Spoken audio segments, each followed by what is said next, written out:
You know, Michael, oh boy.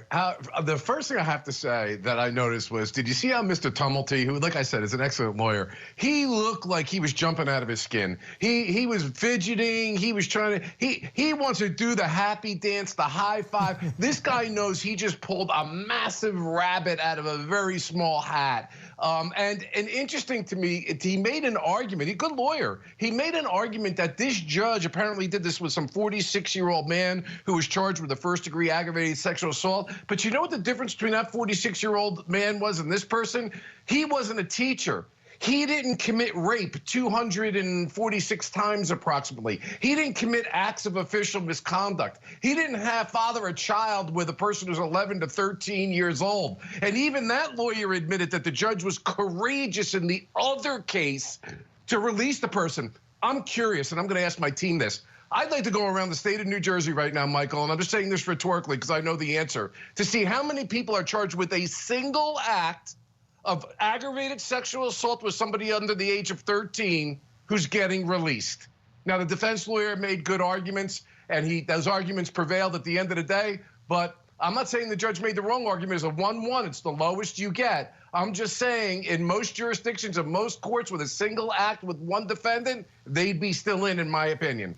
I got to say, and I mentioned it before, one of the things that this attorney did, and you mentioned he was a well-respected, very good attorney, is by calling upon that previous case, it's his knowledge of the judge.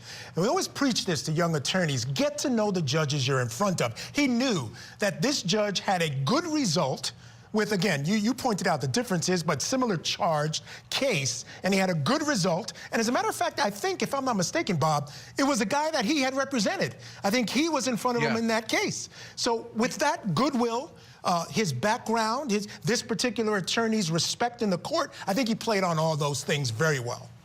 You know what, Mike? You make a great point, and here's another thing. This is where we talk about tactics, courtroom tactics. It's not about law school. You don't have to be really smart. You just have to be intuitive. The prosecutor, in my opinion, respectfully, made a great argument for detention, but after the defense lawyer did a very good job making his argument, she should have come back in rebuttal like I did and say, here's the difference between the other guy, Judge, and this case, just like I did moments ago, and that may have made a difference. You never relent when the court asks you, in my opinion, if you want to counter an argument, if you think you could potentially lose it. I think it was a lost opportunity, respectfully. Yeah, and I got to wonder if the DNA might have played into it, the fact that they had her arrested before they did the DNA testing. I wonder if the judge took that into consideration. He didn't mention that, but it's just a thought. All right, Bob Bianchi, thank you so much, as always, for being with us. A real pleasure. Really appreciate you having you on the show.